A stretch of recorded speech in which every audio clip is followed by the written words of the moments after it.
It's not showing yet.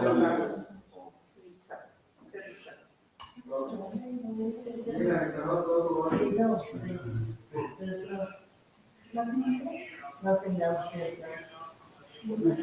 Oh, really? Oh, Gina, White House, and he was You show up on the YouTube, watch live. We're gonna do the token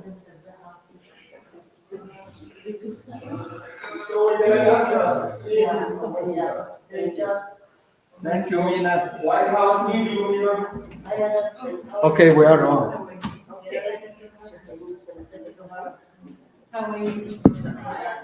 Guys, you're live, because away. Okay, we are live. Okay, let's do Kahoot very quick. It's gonna be quick Kahoot questions, and the chapter is straightforward. So, Nothing is straightforward. no. Did you know his new name? No problem.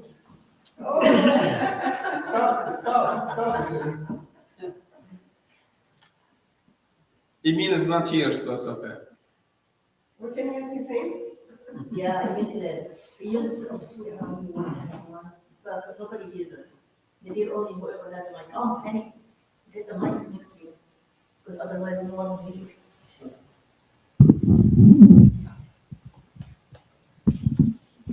Thank you.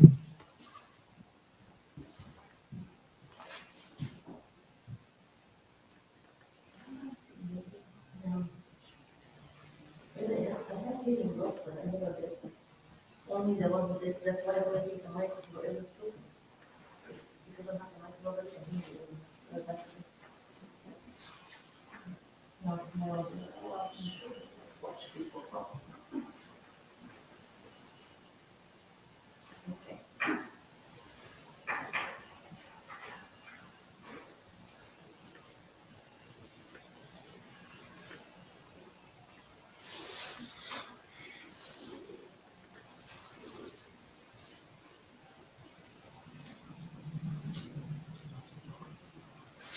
Okay, we're gonna be ready with the pen. Get ready to join.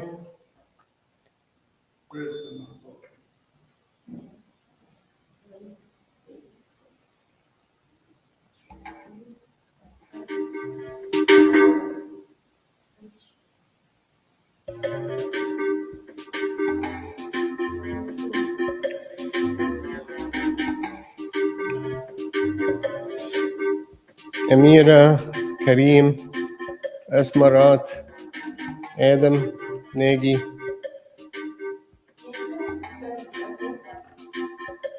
Asmarat, Amira, Abid. 1, 2, 3, 4, 5. Sam, are you joining? To get yourself. Okay, shall we start? This Catherine join from. Hi, Catherine and Dudu. They're asking to join from distance. We don't have prices downstairs. Prices. Can you get some prices from Finn? Can you get? We have prices, Abuna. Oh, that's just good. Okay, let's start. Oh, where are you going? Okay, Genesis 14 and 20, and very much straightforward the questions. 4 kings fought and took captive people from which 2 cities? From Sodom and Gomorrah, Egypt and Zion, Rome and Syria, Nazareth and Jerusalem.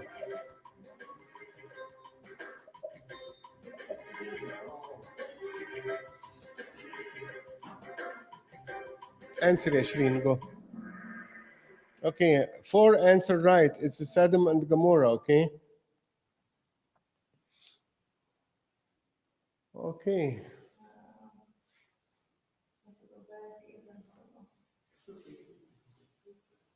It's okay. Next question.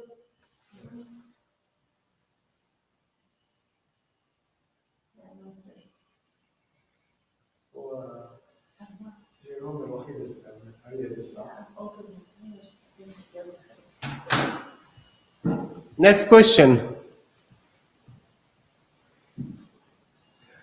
Who dwell in Sodom and taken as a captive? Cain, Lot, Abraham, or Noah? Straight question. This is straightforward. This is very good. This is very good.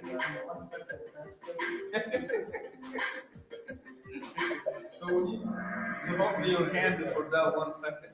So of course it was Lot, the nephew of Abraham. Okay. Next questions. How many servants went with Abraham to release his nephew Lot from captivity? 300, 500, 318, or 400? How many people saved?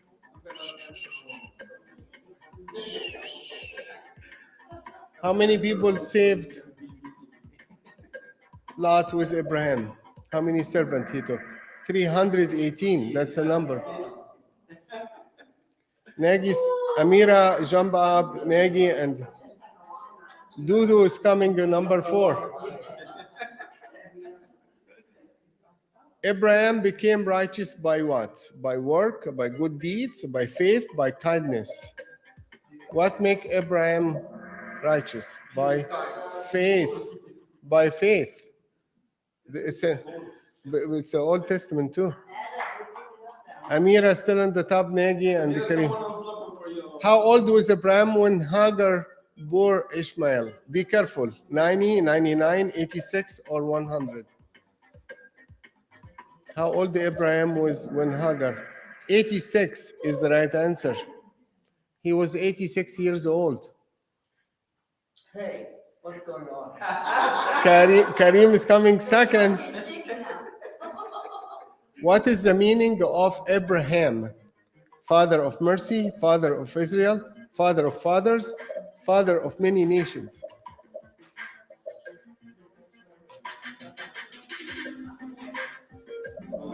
Straightforward. Father of many nations. He was a father of many nations. It could be father of fathers. Amira, Nagy, Abim. Adam is coming, number 4 now.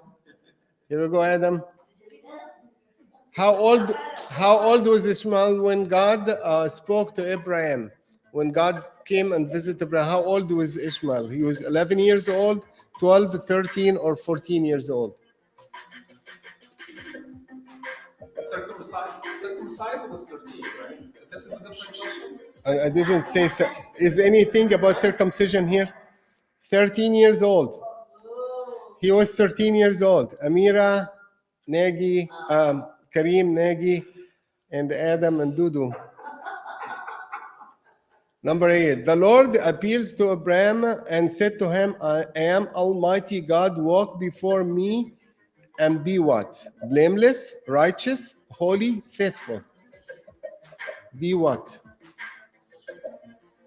I'll try to.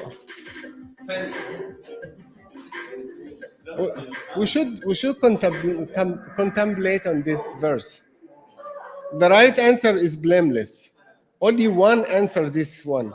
But I wanna share it with you guys because when I read it, I don't know. Usually when we walk behind God. But he said, Almighty God, walk before me, like before God. So I don't know, Abraham was walking backwards and looking at the God, or I cannot imagine. He walked before me. I don't know. I tried to find an explanation, but I think before me, like before my eyes, like, so I can see, like. Yeah, before me. Blameless actually, it's very interesting because blameless is like, it's a different level. Yeah, but before me. But David also say, تقدمت فرأيت الرب أمامي. رأيت الرب أمامي. I think it's. لأنه عن يمينك لا تزعزع. مش عارف يعني عايزين نسأل فيها أبونا ما يجي إن شاء الله. افتكروا بقى 9 who did Abraham said to Sarah how he addressed Sarah when he moved to Gerar. He said she is my sister, my mother, my cousin, my daughter. That's easy. Everyone almost say my sister. Amira, Karim, Nagi, Dudu is coming number 3 now, 4. How did God save Abimelech and his household? Abimelech is the guy who he wants to take Sarah, his wife. By the prayers of Abraham, by Abimelech faith, by Abimelech prayers, none of the above.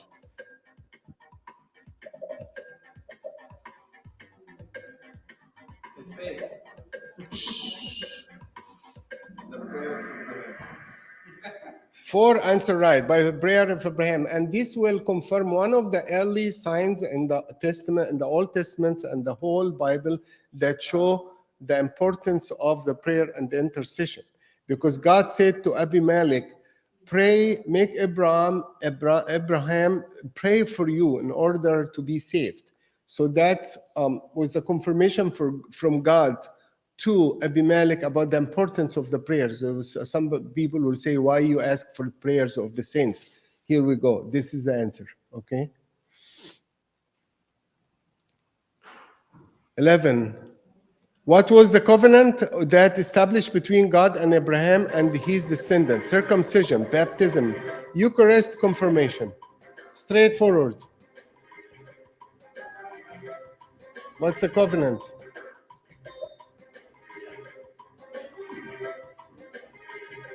Again, our answers is like 5 answer right. It is circumcision. In the 8th day, every male should be circumcised.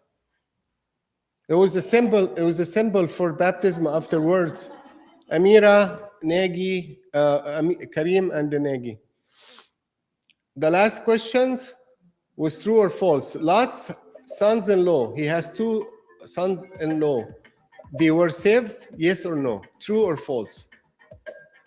When he told them that the God is about to destroy Sodom and Gomorrah, they were saved with the family or they were perished? False is the right answer. They were not saved. So this is the end of Kahoots, Genesis 14, chapter 20. Negi, number 3. Number 2 is Karim. And number 1 is Amira.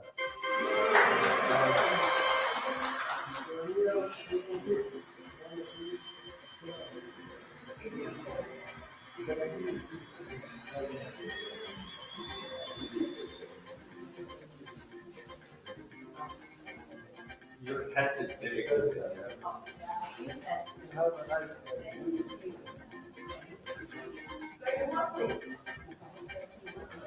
who's number 3? Who's number 2?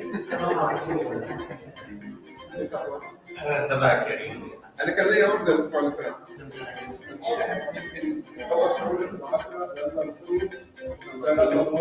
كان ليا واحده الاسبوع اللي فات.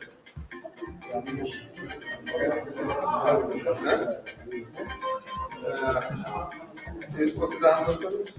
لا مش فاكر. لما تونس لما تقول لما تونس ده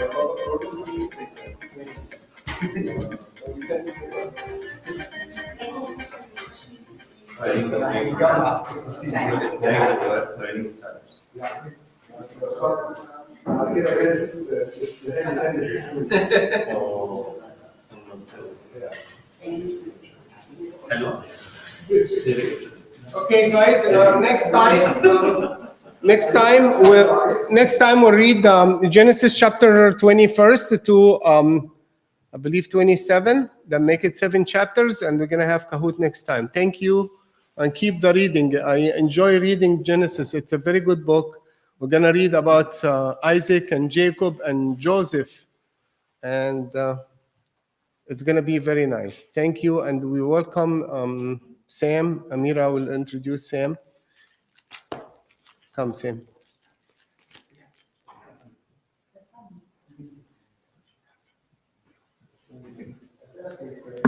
جدا. Very good. Yeah. Good evening, everyone. Tonight, we are so excited to hear Sam share with us about one of the monasteries that is in his country, and he grew, I guess he knows it very well.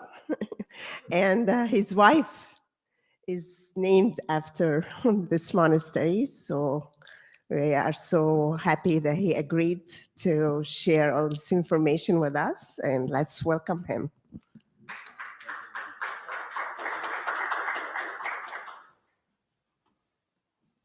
Good evening, everybody. I'm more a PC guy, but for this presentation, I had to learn a lot of. Oh, it's not. Can you hear? How about now? So I have to make it clear. Okay, all I was saying was I'm a PC guy, but for this presentation, I worked on a MacBook. So it was a double edge, like, no, I learned both, right? When I did the research, I learned about the monastery. I also sharpened my PCs, my Mac skills now. I can, it doesn't matter which way, I'm good. See, can you? How about now, can you? Is that good? Towards me? Yes. Okay.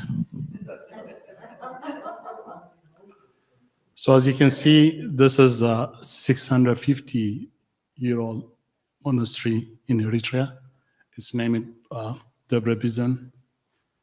And I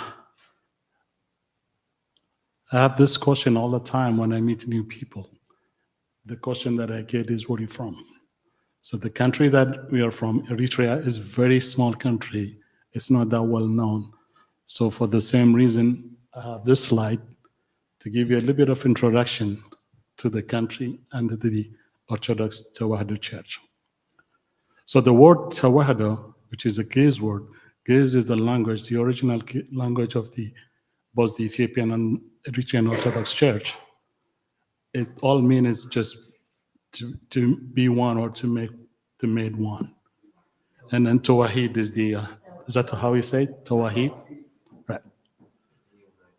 But since the separation of Eritrea from Ethiopia in 1993, so it's a very young country now, it was given the authority by Pope Shenouda III of Alexandria.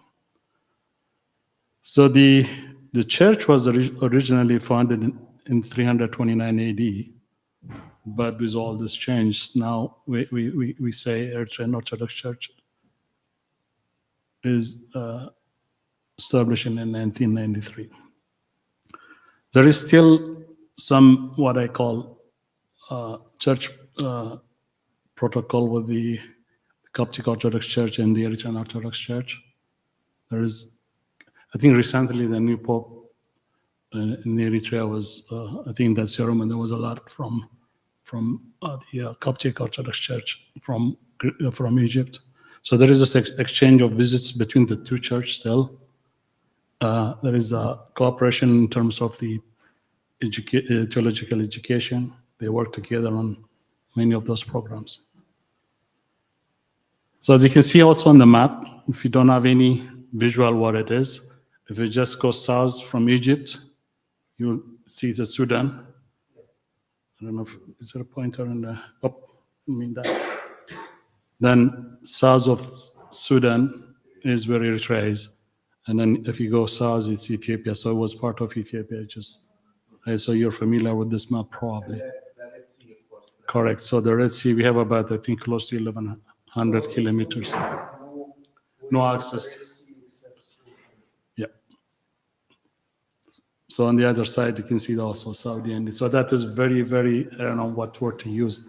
The Horn of Africa is very, I would say, volatile right, at this moment, right? There is a Somali there, there's a Sudan, south, also South Sudan. And You're in the middle of whatever you call it, yes. I'll leave it as a, yeah. Yemen and Sudan. Yeah. So the capital city, which is my hometown, is like only 1 hour flight from Jeddah, the Saudi also is there. And then you have the Yemen also close to the port of us. And then there is also Djibouti here, south east of us, right? What is the country in the south? This one, Djibouti. Then next it will be the Somalia. It will be Somalia. The Sudan is here, south of you. Then will be a little bit south east of Sudan. So you get now next time nobody's gonna ask me. And the reason that we are part of or family of this church, now you know how the Eritrean Toledo Orthodox Church and the Coptic Church are historically related, right? Same is true with the Ethiopian Orthodox Church. All right. Sorry, still. Yeah, I'm not used to speaking on. So when I was teaching, I didn't have this. I just needed to speak louder. So that's what I'm trying to do. We hear you, it's just. I know. That's what I'm trying to do. Okay. Keep reminding me until I get it right. So why did I pick this topic, right? When Amir asked me, but picking a topic, I didn't even hesitate. So I had some motivations to go for this topic, right? So the first one is that is the Debre Bizan monastery is the most prominent or beacon and symbol for Christianity in Eritrea. Everybody knows it, whether that person is Christian or not. So that's how popular it is. And then obviously the next one is my wife's name, Bizan. Why? I've been asking myself, you'll see when I go to the history of the church, there will be some controversy why a woman or a girl will be named Bizan. So you knew your wife first or the Monastery monastery? first. Thank you. Yeah. Which, and then there is also something that related to my own name. I'll try to correlate to why maybe everybody knows a little bit better than me on the Bible. So the name Samuel is God has listened to me, and his mother, she was childless. Hannah, yeah, she prayed for God to have a boy, and then when she got, and then what happened? She named him Samuel, and then there is a similar to what happens to the founder of the monastery. So I got 3 correlation or 3 motivations, and the last one is I've been spending my time on renewable energies because of the energy scarcity in the country of Africa when I was a young research scientist until to the day. And one of the things that I was thinking back home when I was at the university was to provide solar energy to areas which are not accessible to the utility line. And somebody did it. It was not me, but that's my profession and my hobby. And this monastery has it also. So when I put all this together, that I didn't have to think about what I need to talk about when I was asked to pick a type. So as you can see, it's a very beautiful monastery. It's in about 2,400 meters from sea level. It's very high.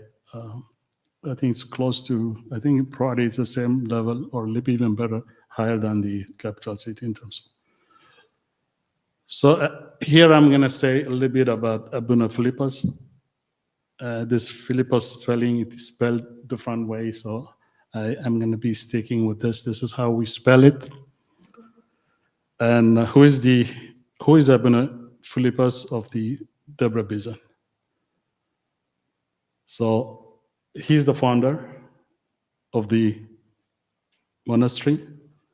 And if I go a little bit in detail, he was born in Aksum, Ethiopia, I think a small village close to Aksum. His father, Yordani Igzi means, Yordani is help me, Igzi is God. So that's the name of his father and mother, Magdalawit. So they didn't have Same, this is where I connect with Samuel. They were burned for a long time, but the legend had it that God told them they will have a child through the angel Saint Gabriel. So this is where I connected Samuel and the story that I was trying to research. So they raised him with a God-fearing spirit. And one thing that was also something beyond my comprehension is that he became a monk when he was only 12 years. So he said to his mom, I'm going to go and preach. So for, I think, if I'm not wrong, for about 30 years, from 12 to 42 years, he was traveling and then preaching. So I don't know if this is something that, is it common? I know this for me, it was like 12 years old. We know what our 12 years old kids do. So for somebody to have that is beyond my comprehension. So the monastery was founded in 1360 AD. So you can calculate it's about 650 years. And then within the same monastery, there are three churches: Holy Trinity, Church of Abuna Philippus, and the Church of Abuna Johannes. Johannes is same like John.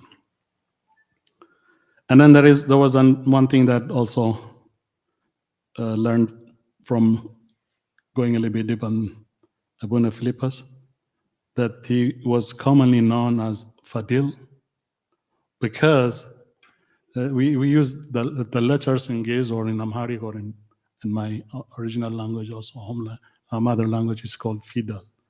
So he was known Fadil because he didn't learn, but he was able to read. That's another thing that you won't be able to explain, right? And there was some other miracles that I didn't want to go through the details because it would take time, but he was also known as Andari Bahar. What it just literally means is that somebody who can burn the sea. So there is some miracle that happened, and then he got that name came from that. Abuna Philippus departed at the age of 84, and then he was buried in the Tabrizian monastery. So now the monastery is both as a spiritual place as well as very attractive for tourists also, for that reason. So just a brief history of the monastery. It's located between the capital city Asmara and the port of Massawa, in between a city called Nafasit. And it was founded in 1350s. And there is some legend that Abuna Philippus cured 3 cripples due to his holiness only. So there are a lot of miracles that I'm just giving you some of the examples. And you can see some of the pictures. The monastery is a small village, a few dozen sons of monk houses, and the 3 churches that I named earlier. So there are, I think, as of now, there will be, I think, about 100 monks that they live there. They practice very self-discipline, simplicity, and then renouncing the world pressure to pursue the eternal spiritual life. So I think I didn't get a chance to put together, but there are some of the monks, they are there, some of the ones that are still there for some 60 years. So once you go up there, you don't come down. That's how, everybody knows that. So I think a couple of the ones that I was able to research that they were in their early 20s when they joined the monastery. And there is also some medieval time manuscript in that makes it also another a special place in terms of Eritrean Christianity. So I just put some pictures here. I mean, a picture among reading. This, I don't know how we call it. It's not a paper, it's just from a leather, and the writing is in ink, black and red. I don't think, you may not be able to see it here. So some of the manuscripts are the very old red from 14th centuries. I don't know if anybody can tell me a little bit in detail. That is what they call the lost biblical book of Enoch. Yeah, I was trying to research, and there's a big story in the collection of the medieval manuscripts there. And then maybe next time when I get a chance, I'll share about the Abuna Libanus as well, because that is the monastery is in a location where one of my grandparents is. So I'll share that too. And one of the other things that's very special about the monastery is it had at least its own calendar. That's called Hasaba Bizan, meaning thinking of Bizan. So it's based both, I think, based on Hebrew and Christian calendars. But the inventor, Monk Gabriel Michael, had the thinking that 1500 AD would be the doomsday. So the calendar stopped in 1500 AD. So it's a little bit behind the Gregorian calendar by 236 years. I think they're not using it anymore. So next is the monastery visitors, right? So it is, like I mentioned earlier, it's both spiritual and very also attractive for tourists at the moment. So how does who would are allowed to go as a visitor? So men can visit the monastery, but only those who can climb 7 kilometers. That would be about 5 miles, right? If you're Americanized. So, which means, I don't know, they say if you would be able to do it, it would be difficult for me to do it at the moment. So it would take on average, depending on what physical condition you are, between 1.5 to 3 hours. So in addition to being, spiritually rewarding, also people, they travel, they take a trip there because it's very spectacular in terms of the view of the barren mountains. You can even see in a clear day as far as the Red Sea, which is about 80 kilometers away. Unfortunately, even if my wife's name is Bizan, women are denied to enter the monastery and its surrounding. So there is a clear, they can go to some part of the I think 7 kilometers, but somewhere in between, there is a sign that says no females beyond this point. This is not only for humans, this is also for pack animals as well, with some exceptions like birds, for obvious reason, right? So that's the reason that the legend had is that Abuna Philippus wants to avoid distraction of local girls. So initially he was at the bottom of the mountain, the city of Nafasi. So that's why he moved it up there. I don't know how far it is true. There's a saying that the rumor that has is, he said that rather stare into the face of a lion. Rather stare into the face of a lion than into a woman's eyes. So that's one of the controversies, or one of the puzzles that I have. Why my wife is named as Bizan, knowing this, that I don't know the answer. I don't know if she knows that.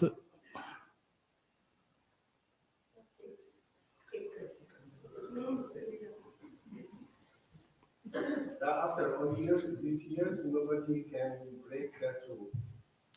No. Even I didn't get a chance to add it here. During the Italian colony time,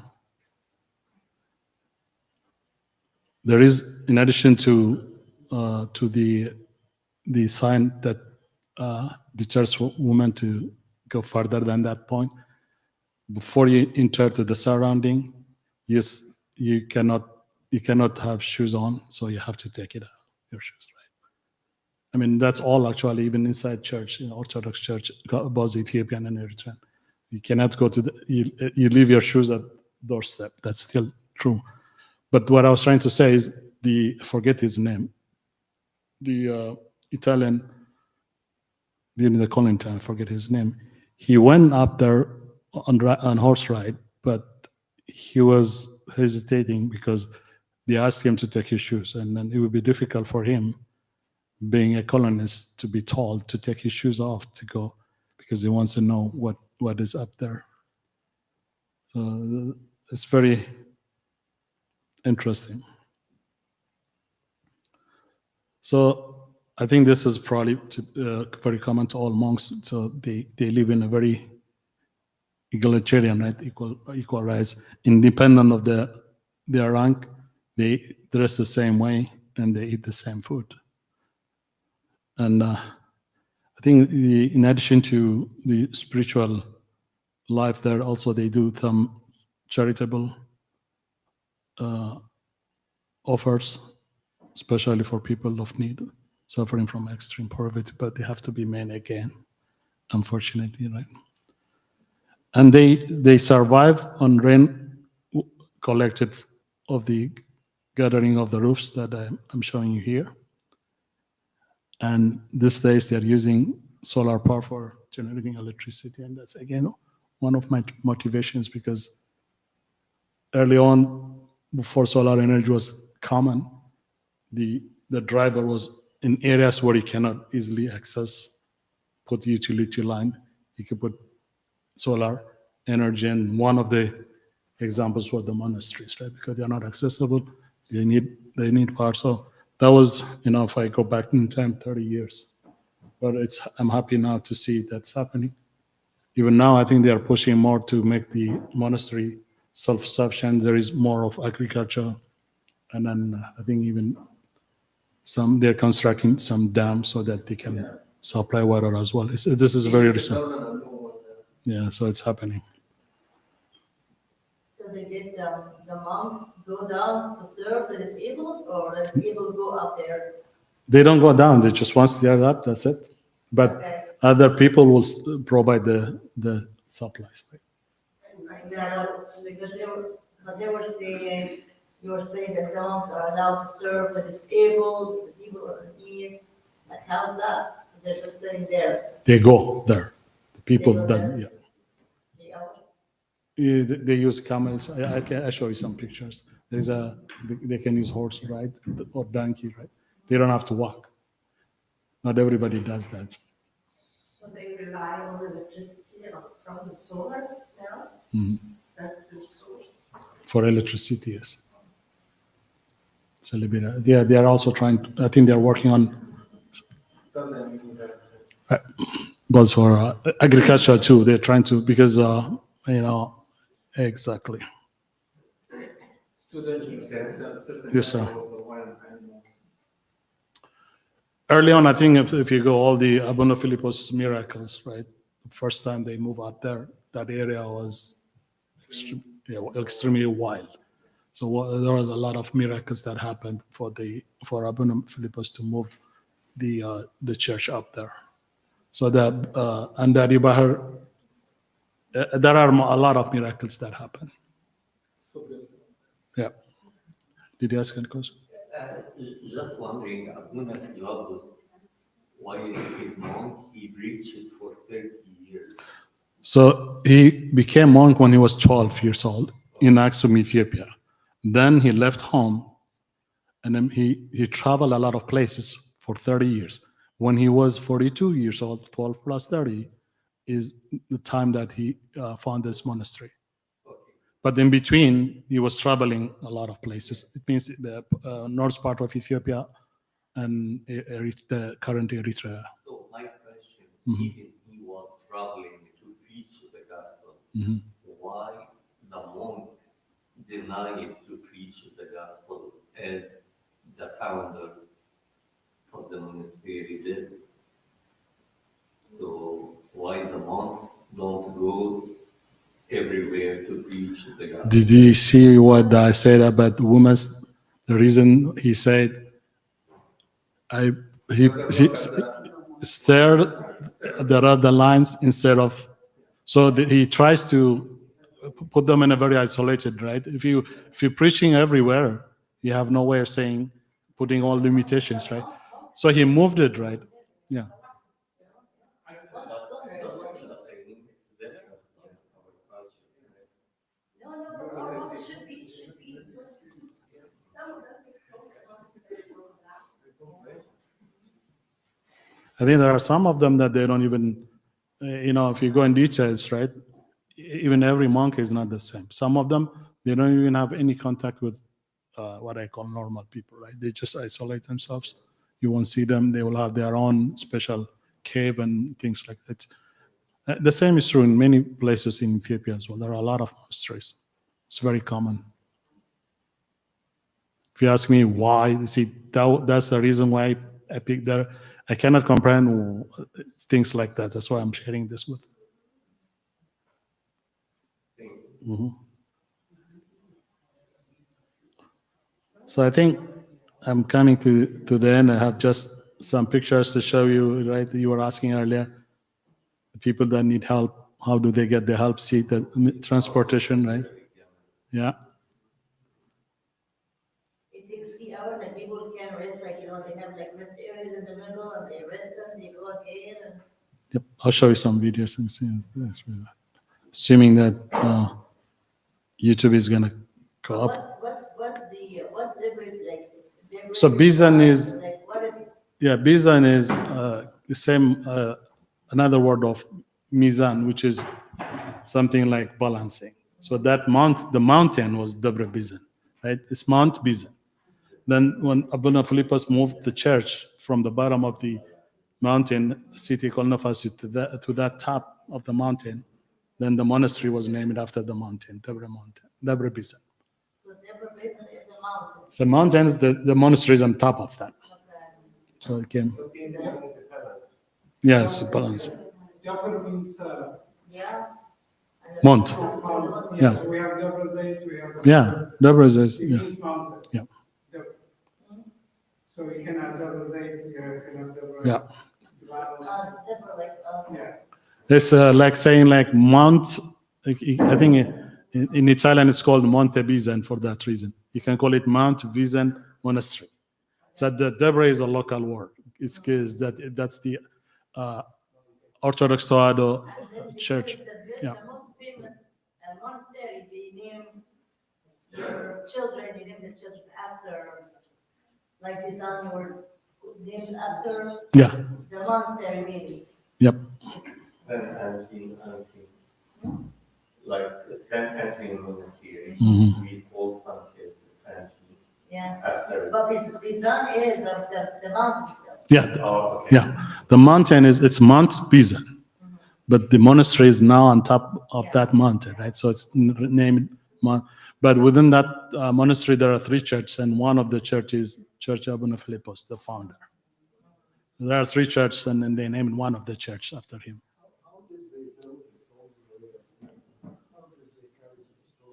I think they use the same thing. Yeah, the pack animals, right? Donkeys, horses, and camels. Yeah, that's. Yeah, it's a mystery. I have a question, Sam, about, notice the Pope of the Eritrean, is it named usually after Abuna Philippus? The first one was Abuna Philippos. Yeah, you're right. And then the successor after that, he named themselves after Abuna Philippus? I need to check that. I didn't follow it. Yeah, but the first one was Abuna Philippos. I know the first one, but then I see many successors, I don't know, I could be mistaken. Yeah, there was some. I think no, I think no, it's not because the second one was not. It was Abuna Intatius or something. I forget So exactly. they not use his name like for No. the successor. No. It's not like it's just usually priest, not. It's Abuna goes for everyone. Yeah. Actually, Yep. No, I know, but They say Abba, but when you come to Eritrea, they say Abuna.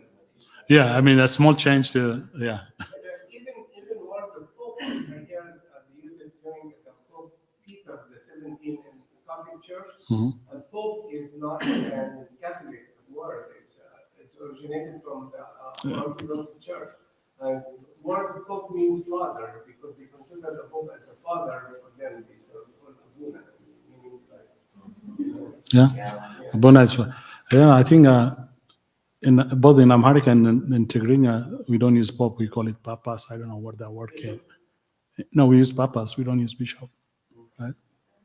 I don't know where it originates from. We have case and then.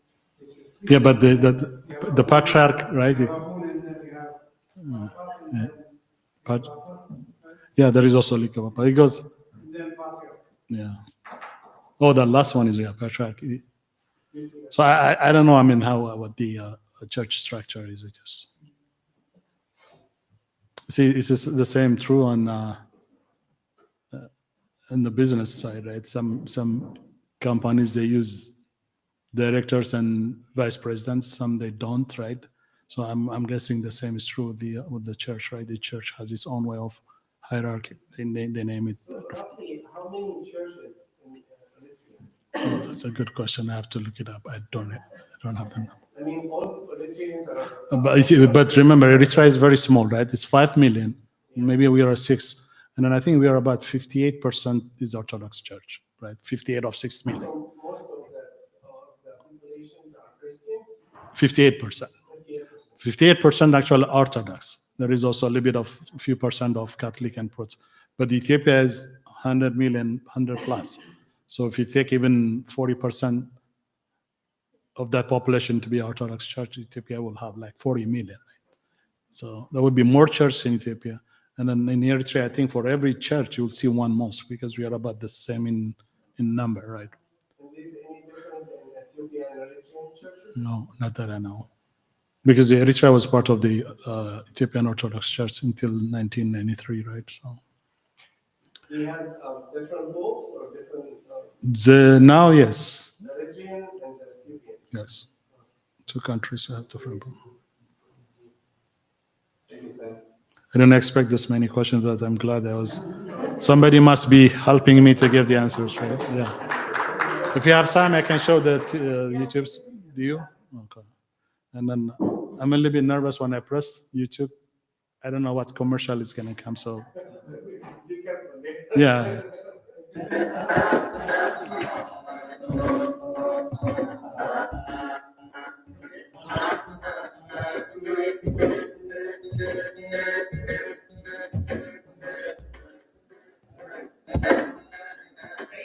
Let me see if I can do.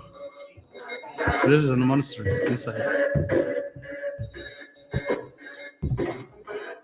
The way you know is you can see nobody is with barefoot only, right?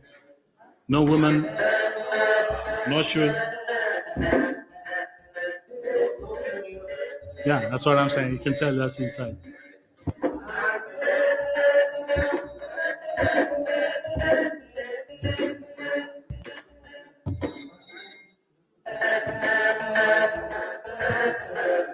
I think they are.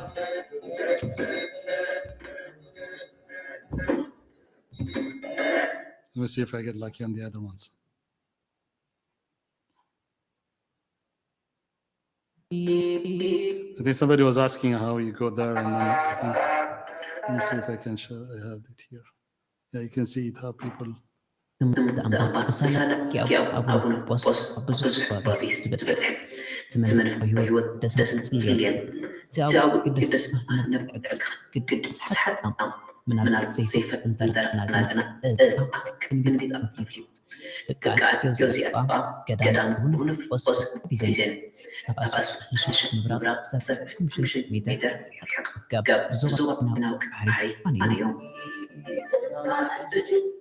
You can use cars?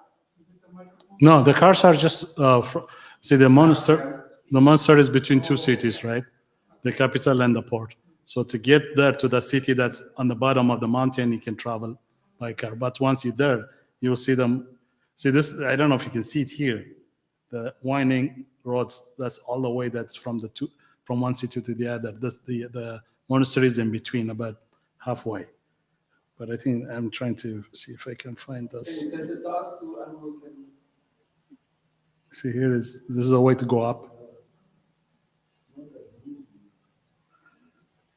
You can tell, you see most young people walking up there, not people of Very hot, or it's okay? Remember, as you go up, it's going to get colder, actually.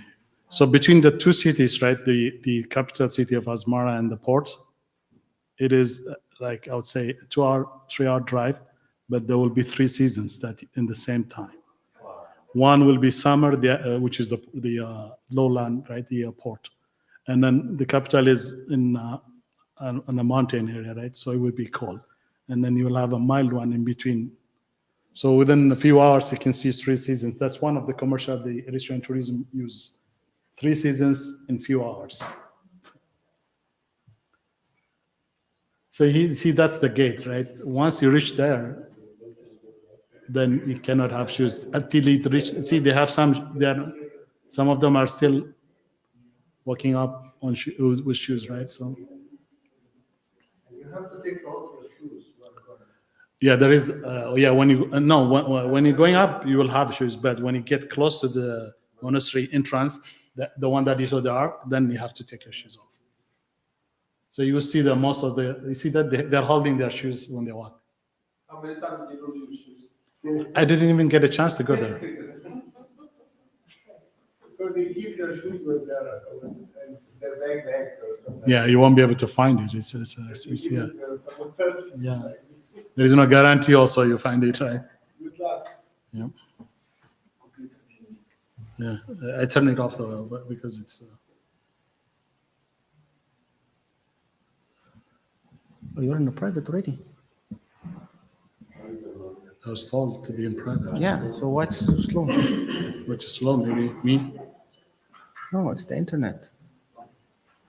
What? I think it's not the. It's not the. See, the video is still okay. So the audio was lagging.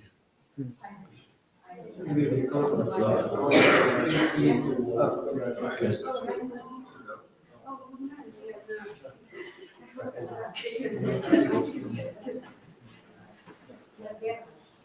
It's not connecting anything. Let's use a guest.